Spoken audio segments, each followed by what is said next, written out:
الحمد لله والثناء لله والصلاة والسلام على رسول الله وعلى آله وأصحابه ومن والاه أما بعد وجوابه سؤالهين سؤاشا waxa soo qoray Cabdiraxmaan Norway buu ka soo qoray waxa uu leeyahay taxi riba lagu qaatay baan ku shaqeeyaa ka waran waad iska dayn wax faraj wanaagsan Allah ku siiyo kala hadii shayga xaraan lagu qaado riba laga iibiyay khamri baa laga iibiyay tuuga laga iibiyay الأيدي المتراتبة من يد الغاسب فهي غاسبة بين فقهاء كعنت حاران تكسي فرعنت ينا وحاران أما واحد كذبون قف باوح صار دعي ككسي دعينا ككسي قاطي أما هسي أما كيف سدوا وقف سجنا واحد عيون سداد درادد حارانت الحرام حرام على الجميع dadka wixii aan cudurdaar ay loo dhan xaraantu waa ka baxsanta waa ka hadhanta iskaga hadh faraj khayr qabana ilaahay weydiiso muuna soo qortay muuna maxamed su'aashan hargeysa ka soo qortay waxay leedahay xayeysiisiya jira lagu dul garaacayo heeso iyo music iyo wax marka xayeysiiyada ma sii dayn karaa ma ku macaashi karaa maya haddii aad xayeysiinayso si fiican u xayeysii oo wixii la isku khilaafsay ama xaraana ka dah muuqaalka xun iyo codka xun ka dah oo xayeysiis saafi oo nadiif ah ayaad sii day doontaa wax sharcigu xaaraantinimeeyay aanu la soconin maxamed cali kiini uu ka soo qoray waxa uu leeyahay marka aan imaamka ku xidho ee aan kaga xidho ictidaalka ragcadaasi ma ay tirsantay ictidaalku waa halkee waa rukuucda sare jooga ka dambeeya imaamkii baa rukuucdii ka soo toosay allahu akbar anigina waan ku xidhay ragcaddaa maxaa laga yeelayaa salaadaasi way kuu xidhantay wey jawaabtu laakiin ragcaddaasi kuuma tirsanaa intaa aada la sii socotana ajri uun baad heli insha allah inaad dadka oo sujuudsan oo ataxiyaadsanaya kor taagnaataana sax maaha meeshuu imaamku kaga jira salaadaba waad kaga xidhan laakiin ragcaddii waxaa lagaaga tirinayaa markaad ugu timaado sara jooga ama isagoo si fiican u rukuucsan markaad ku gaadho labadaa wixii aan ahayn kuuma tirsana ragcaddu markaa iminka ragcaddii kuuma tirsana marka la soo kaco ayuunbaad tirsan doontaa insha allah cabdiraxmaan wuxuu ka soo qoray Sweden waxa uu leeyahay marka aan masaxo labadii cagood aan isagu sidoo u dhigayo markaan weysiisteen weysadii dhammaystiro duhurkii aan casarkii ku tukado intaan anigoo aan masaxina da weyse qaba maghribkii ma ku tukan karaa mise waan masaxayaa jawaabtu waxa weeye qofku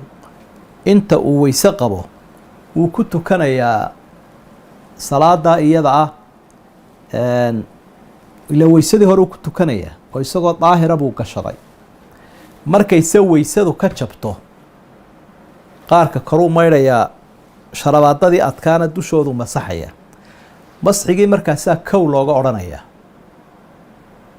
weysadaa labaad markaa uu masaxee weysiista markaa inta uu deegaanka yahay ama reerkiisa joogo habeen iyo maalin ayuu xaq u leeyahay inay sharabaadadaasi ugu jiraan oo kolkay weysadu ka jabtaba uu masaxo qaarka sare markuu maydho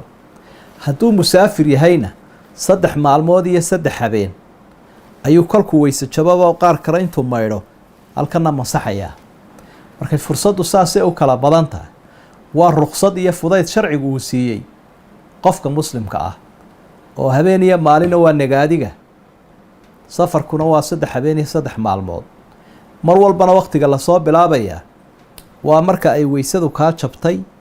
ee aad weysaysatay aad iyaga masaxday laakiin intii ka horeeyay weyse qabtay iyada laguma tirinayo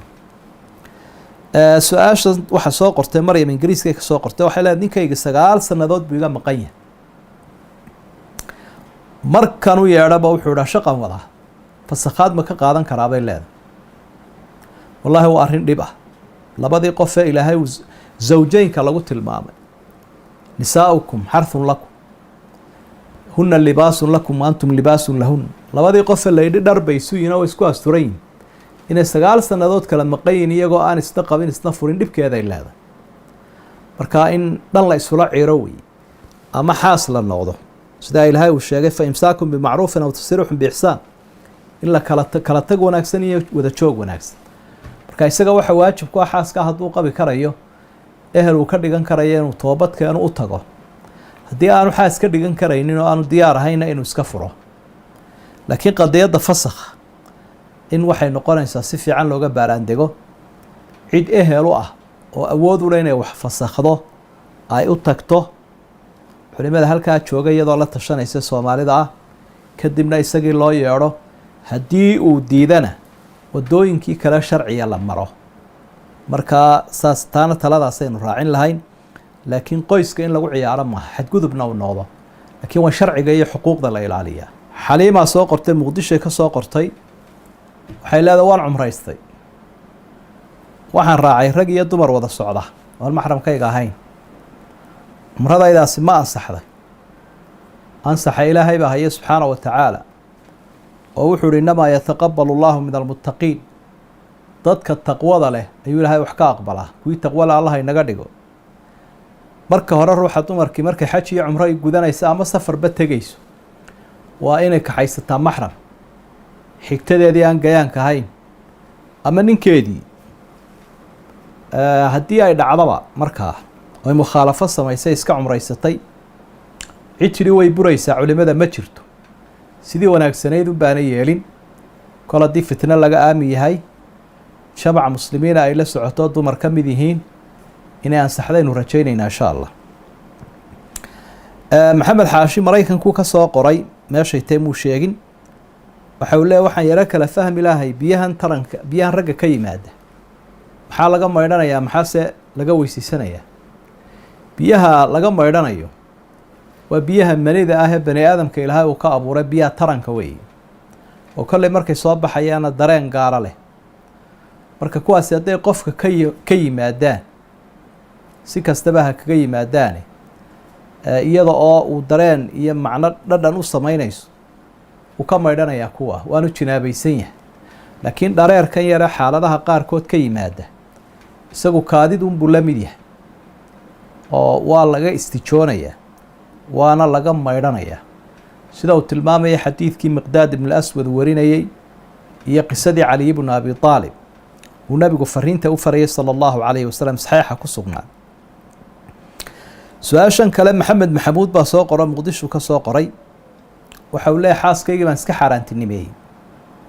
xaaraan baad iga tahay baan idhi buuri galmadaadu xaaraan ba iga tahay maxaa igu waajibaya kol hadday arrintu xaas tahay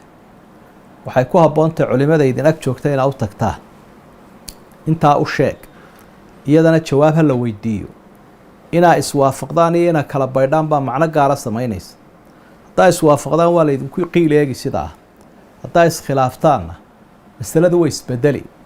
waa waxaa la yidhaha alxukmu cala shay farcun can tasawuri masalada in laga jawaabaa waxaa ay ka farcamaysaa in horta iyada si fiican loo fahmo markaa la kala maqan yahayna wuxuunbaa inta badan isbedelo qofka labaad marka wax la weydiiyo markaas taas saasaynu u xawilnay su-aasha kale waxaa soo qoray maxamuud xuseen hargeysuu ka soo qoray waxa uu leeyahay kursi baan ku tukadaa kursigaa marka aan istaago haddaan meelun dhigo markaan istaago dadka horaan uga baxaa haddii aan fadhiga la simo haddaan istaagga la simana fadhigii baan dadka hore uga baxaya seen yeela waxa fiican markay dadku istaagaan inaad la simanto markay fadhiistaanna aada la simanto taasina waxay ku suuroobaysaa marka aada sii kacayso in yar dib u dhig markaad sii fadhiisanaysana in yar hore u dhig dhaqdhaqaaqaasina maadaamuu yahay maslaxaddii salaada dhib maloo waa la saamaxay oo nebiguba sala allahu calayhi wasalam isagoo dadka tukinaya si ay salaadiisa uga bartaan mimbarkuu sii fuulayey marna ka soo degayay isagoo dadka tukinaya sidoo kale waxaa jirta haddii safkaa hore bannaanaado maslaxadda daraaddeed waa la dhaqaaqaa waa la buuxiyaa. markaa dhaqdhaqaaqa iska bilaab macnaha unbaa la diidayaa mooyaane kan muraadki iyo danti iyo maslaxadda safku ay keentay dhib ma leh. Bashiir Jigjiguu ka soo qoray waxa uu leeyahay imaamkii na tukiyey muu weyse qabin, markii dambe u xusuustay inaanu weyse qabin, jamcii muxuu yeelayaa? jamcii salaadoodii waa u ansaxday kol haddii ay ku qanacsanaayeen ay moodayeen inuu imaamku weyse qabo, intii uu tukinayeyna wax ciladii aanay imanina salaaddii sidii ugu dhammaystiray, iyagiina waa u ansaxday insha allah. isagiina kol hadduu ogaaday inuu weyse la-aan ku tukaday imaamku wuu soo celinayaa. wallahu aclam.